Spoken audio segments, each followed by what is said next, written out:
पवित्र बाइबल जीवन देने वाली पुस्तक हिंदी ऑफिशियल यूट्यूब चैनल में आपका स्वागत है। हमारे वीडियो प्रतिदिन प्राप्त करने के लिए कृपया हमारे चैनल को सब्सक्राइब करें और नोटिफिकेशन आइकॉन भी दबाएं। आज का पवित्र बाइबल पाठ यहोशू के पुस्तक अध्याय 17। पश्चिम में मनाशे का भाग। फिर यूसुफ के जेठे मनाशे के गोत्र का भाग चिट्ठी डालने से यह ठहरा, मनाशे का जेठा पुत्र गिलाद का पिता माकीर योदा था। इस कारण उसके वंश को गिलाद और बाशान मिला।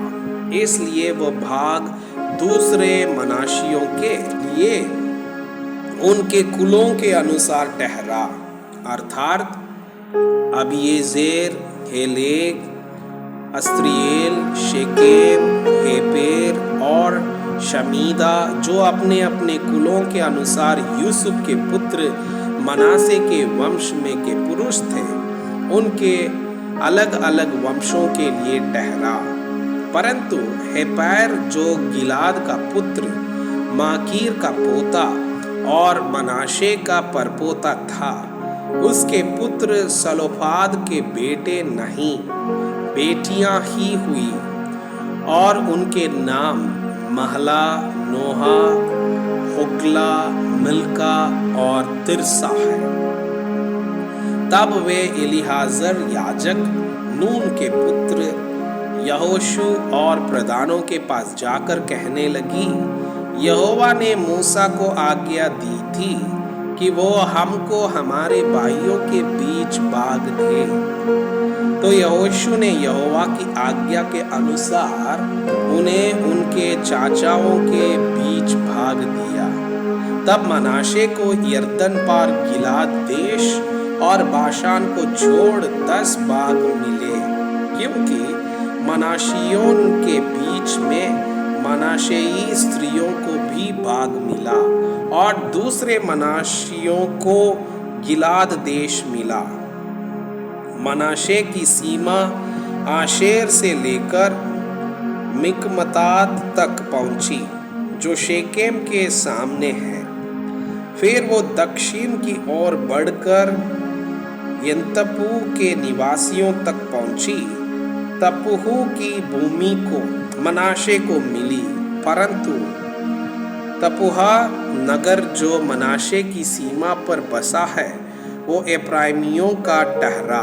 फिर वहां से वो सीमा काना के नाले तक उतर के उसके दक्षिण की ओर तक पहुंच गई। ये नगर यद्यपि मनासे के नगरों के बीच में थे, तो भी एप्राइम के ठहरे, और मनाशे की सीमा उस नाले के उत्तर की ओर से जाकर समुद्र पर निकली।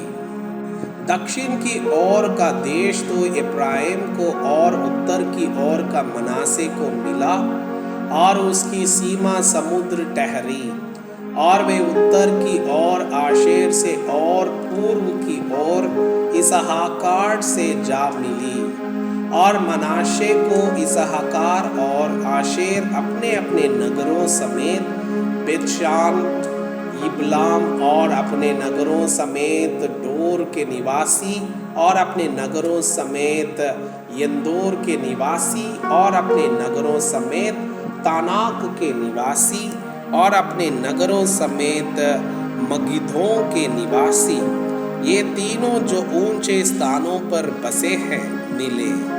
परंतु मनाशेई उन नगरों के निवासियों को उनमें से नहीं निकाल सके, इसलिए वे कनानी उस देश में बलपूर्वक बसे ही रहे।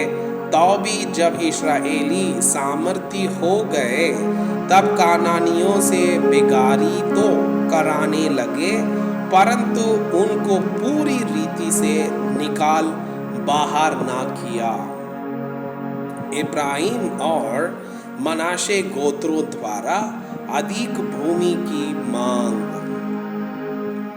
यूसुफ की संतान यहोशू से कहने लगे, हम तो गिनती में बहुत है, क्योंकि अब तक यहोवा हमें आशीष ही देता आया है।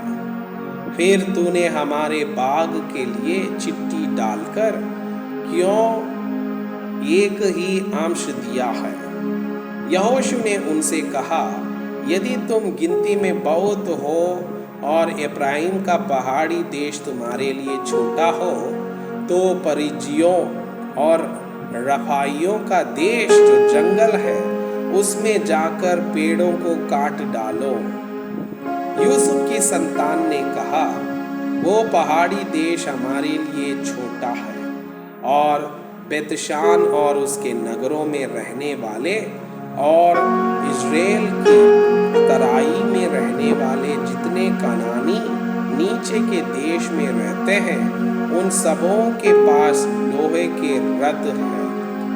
फिर यहोशू ने क्या एफ्राइमी क्या मनाशेई अर्थात यूसुफ के सारे घराने से कहा, हाँ, तुम लोग तो गिनती में बहुत हो और तुम्हारी सामर्थ भी बड़ी है, इसलिए तुमको केवल एक ही बाग ना मिलेगा, पहाड़ी देश भी तुम्हारा हो जाएगा, क्योंकि वह जंगल तो है, परंतु उसके पेड़ काट डालो, तब उसके आसपास का देश भी तुम्हारा हो जाएगा।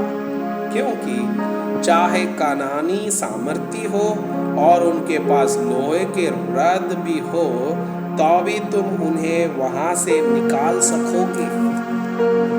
मैं आपसे यह अनुरोध करता हूँ कि कृपया आज का बाइबल पाठ को अध्ययन करें और जिन वचनों के द्वारा आप प्रभावित हुए उसे अपनी कॉपी में लिखें और आज दिन भर इस वचनों को अपने जीवन में अभ्यास करें। परमेश्वर चाहता है कि आप उनके समान सिद्ध और पवित्र बन जाएं। परमेश्वर आपको बहुताई से